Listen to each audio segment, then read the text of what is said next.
Manafaingana ny fomba fiasa no manamora ny fikirakarana ireo asa aman-draharaha samihafa ny fampiasana ny internet. Efa maro ihany koa ireo tanora no mahay mikirakira sy mamorona asa amin'ny alalan'ny fampiasana ny haitao arak'ady mirindra amin'ny fitrandrana ny fampiasana ny internet. Eto Madagasikara, antony anatanterana ny hetsika lehibe ho an'ny haitao arak'ady mirindra ao Toamasina ny volana Novambra ho avy izao sy anaovana ezaka manokana amin'ny fampitomboana ny fametrahana ireo fitoerana isitrana maimaimpoana ny internet ho hiatrany fanazavana.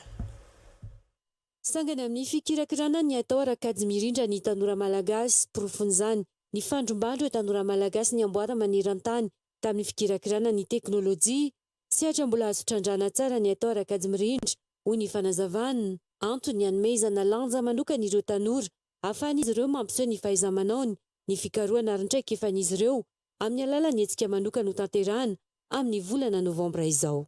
Tanora no tena mandray anjara amin'ny fampiroboroboana ny sehatra nomerika satria zareo no tena hoe mitantana ny noavintsika zany ka mino aho fa andray an'io fanararoatra io izy andray anjara amin'io satria ao no ahitana ny opportunité hitadiavana asa sy hitondrana zava-baovao en tant que entrepreneur.